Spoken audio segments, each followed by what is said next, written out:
Félicitations Stade Toulousain. Eh bien, salut les fraudes. J'espère que vous allez bien. Et bienvenue dans cette vidéo débrief du match entre le Stade Toulousain et et Montpellier et au rugby. Victoire du Stade de Toulousain 28-20 dans un match où le Stade Toulousain aura eu quelques, quelques difficultés face à cette vaillante équipe montpelliéraine. Les Montpelliérains qui portent très bien leur nom, ça a vraiment été des héros. Malgré quand même une défaite qui aurait pu clairement basculer ce match, aurait pu basculer des deux côtés. Mais franchement, félicitations au Stade Toulousain qui remporte son 25e bouclier de Brennus de son histoire.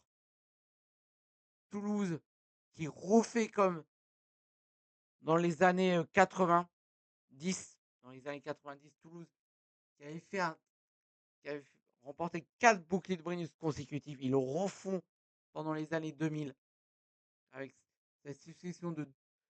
Ils l'ont remporté il y a 4 ans en arrière. Ils la remportent un an après, encore un an après. Voilà, vous connaissez ça. Donc, 4 années de suite que Toulouse remporte le bouclier de Brennus. 20 ans que Toulouse a sa fois qui s'est en finale, que Toulouse n'a pas perdu une finale de top 14. Vraiment, félicitations à cette équipe dorée de Toulouse. Franchement, bravo, bravo à cette équipe. Toulouse qui mérite ce titre. Montpellier qui n'aura pas démérité. Montpellier qui aura poussé, surtout en seconde période. Première période, ça a été plus compliqué pour les Montpelliérains. Ça a été un peu plus compliqué pour les Montpelliérains en première période. Première période, les Montpellier qui se font surprendre sur le tous. Très bien joué par les Toulousains. La touche qui jouait avec Antoine Dupont qui resserre, ouais, qui resserre Movaca. Vous savez, Movaca qui va tout seul inscrire cette première assiette à la 6e minute de jeu. Derrière, 23e minute de jeu, pénalité pour Montpellier qui passe. Après, nouvelle pénalité, mais cette fois-ci en faveur des Toulousains, la 25e minute de jeu. Et Tamac qui repart, Romain et Tamac qui la passe, ça fait 10-3. Après, une nouvelle pénalité pour Montpellier à 28e minute de jeu. Ça passe, ça fait 6-10. 6-10. Et derrière, Movaca qui vient inscrire son doublé. Très bon match de Movaca. Il met un doublé à la 23e minute de jeu. Et 3 minutes plus tard, c'est au tour du capitaine Dupont d'aller inscrire son essai. Donc à la mi-temps. Donc à la mi-temps, il y a 25-6.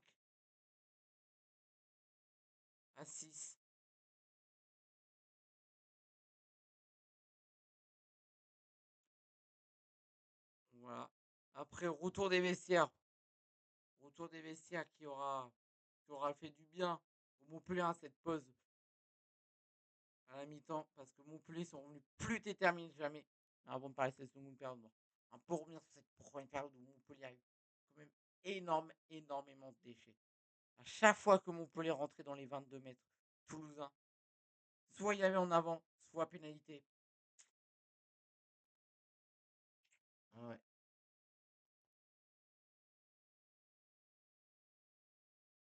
Ah, ça avait été très dur pour les Montpelliérains en seconde période, même s'ils dominaient un petit peu tout ça, mais je trouvais que c'était quand même Toulouse qui avait énormément de ballons. Montpellier en première période avait énormément de, de déchets. C'était dur pour Montpellier cette première période. La première période de Montpellier a été très compliquée. Malgré qui donnait tête quand même face à cette équipe toulousaine.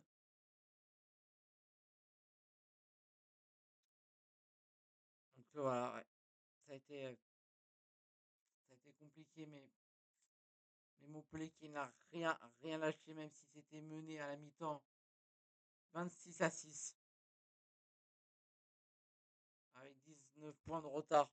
Montpellier qui n'a rien lâché. Qui se seront parlé pendant la mi-temps, avant de revenir en seconde période. 41e minute, il en fallu une minute après le retour des vestiaires pour marquer leur premier essai et revenir à 13-25.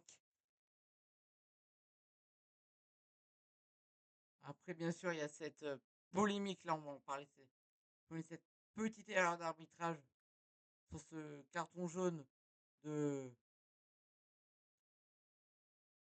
du joueur toulousain. Pour moi, ça méritait peut-être un carton jaune plus un essai de pénalité. L'arbitre qui a donné un carton jaune plus pénalité. Et moi, j'aurais donné essai de pénalité à Montpellier. Le joueur toulousain, en plus, ça part d'une très très belle action, hein. Montpellier qui repart de son camp, ça se joue au pied. Donc ça fait la fistère, c'est plus de qui. Ça resserre, ouais. C'est plus qui c'est que ça resserre côté Montpellier, hein, mais. Et après, il y a Mathieu. Mathis la balle. Lebel. Mathis Lebel. C'est comme ça se prononce. Qui retire le joueur Montpellier. Il l'empêche d'aller aplatir ce ballon. Donc après, cette action est revue à l'arbitrage vidéo. Tout ça, et après avoir bien visionné tout ça, l'arbitre qui donne une simple pénalité et quand même, il met quand même un carton jaune au joueur toulousain. Et moi, vu l'action, je ne peux pas vous la retrouver, mais vu l'action, pour moi, de mon point de vue, ça méritait essai de pénalité. Pour moi, je pensais qu'il allait vraiment mettre l'essai de pénalité. Ouais. Moi, ça aurait donné essai de pénalité. Ça aurait tellement changé. Parce que là, il y avait 25-13.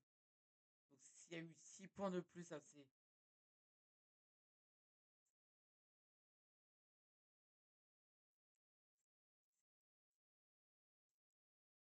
20. Il s'est revenu à 5 points. Et Montpellier qui s'est revenu à 5 points dès la 43e minute de jeu. Bon, après, pénalité pour les Toulousains, 28-13.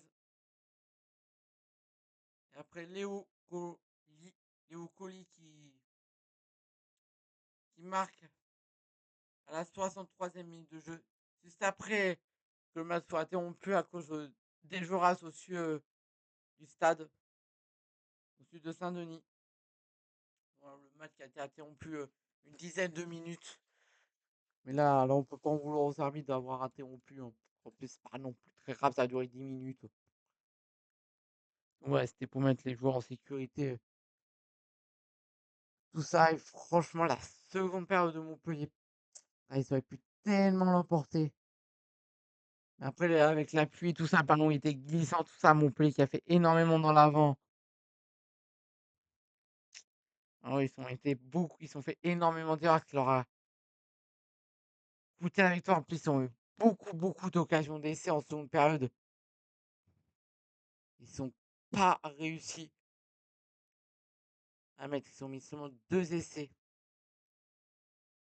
En plus, ils étaient à rien. S'ils avaient marqué même dans les dernières minutes, ils auraient marqué.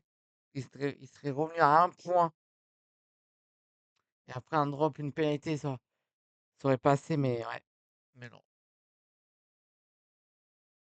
Ah, mais non. Ça, ça a été trop dur pour Montpellier. Montpellier qui est tombé sur une belle équipe de Toulouse, malgré quand même des erreurs. Tout ça, ils se prennent quand même un carton jaune. Mais bon, Montpellier aura tenu tête à cette équipe toulousaine, hein. Toulouse qui aura marqué seulement 3 points sur une période, hein. C'est pour vous dire à quel point la défense montpelliéraine a été solide en seconde période, hein. Toulouse qui a marqué son 3 petits points en seconde période, hein. Certes, ils sont pas encaissés 2 points en infériorité numérique. Mais voilà, franchement, Toulouse qui est une machine à gagner des titres, hein. Toulouse qui est quand même une machine à gagner des titres, 25 bouquets de Brennus à leur actif. 4 fois, c'est leur, pour la deuxième fois de leur histoire, ils font un 4 triplé. Ils remportent 4 fois consécutivement le bouquet de Brennus. 2020, enfin non, 2023, 2024, 2023, 2024, 2025 et 2026. Donc c'est pour vous dire. C'est pour vous dire, hein, franchement, cette équipe de Toulouse, je vois aucune équipe qui peut enrayer cette équipe, hein. Je vois aucune équipe du top 14 qui peut enrayer cette machine, hein. Je vois aucune équipe qui peut, en finale, rivaliser avec le Stade Toulousain. Même Bordeaux, ils se sont essayés 2 fois. Première fois, ils se font éteindre. Il n'y a pas eu match. Deuxième tentative, ils poussent Toulouse en prolongation, mais ça ne suffit pas. Toulouse qui arrive quand même à gagner. Cette année, c'est Montpellier qui s'est essayé de faire tomber Toulouse en finale. Ils n'y arrivent pas. Je vois aucune équipe. Peut-être le Stade français, tout ça, mais je pense même le Stade français aurait chuté face à cette équipe de Toulouse.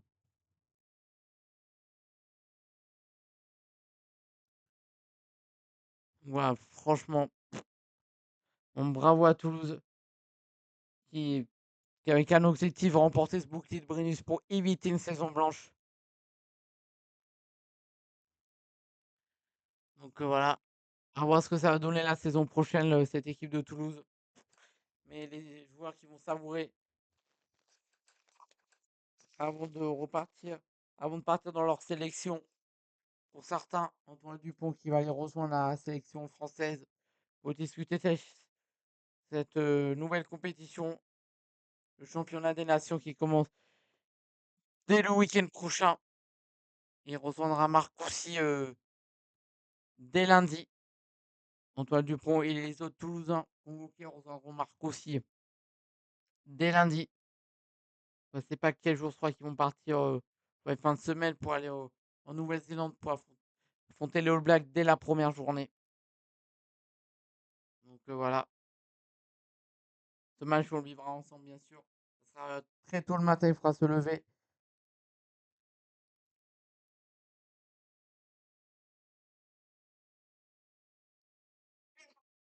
Ça sera à 9h10. Ça sera à 9h10 le coup d'envoi.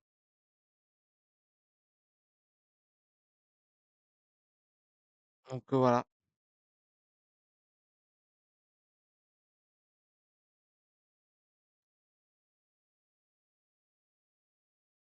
Donc voilà, à voir ça va donner ce tournoi.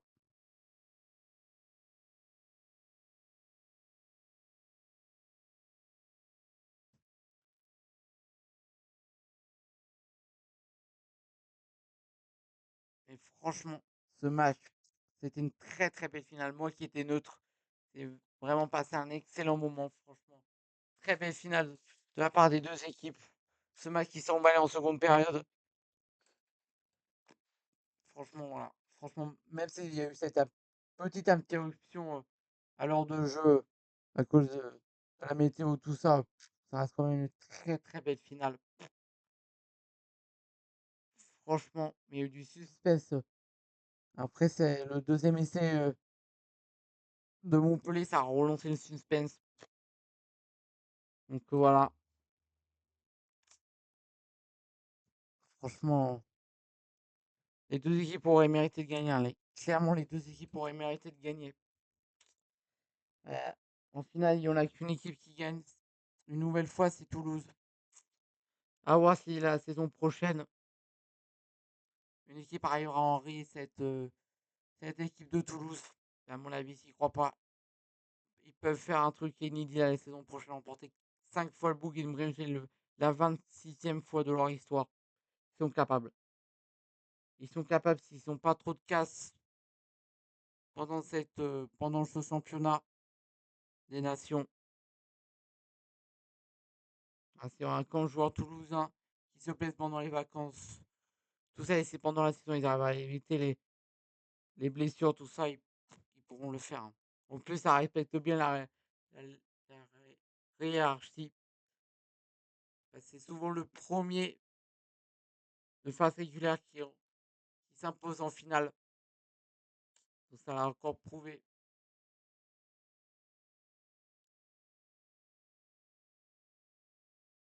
Donc voilà. Très hâte d'être à la saison prochaine. Et moi, c'est qu'une seule chose à dire. C'est merci. Merci à tous ceux qui sont abonnés pendant cette saison.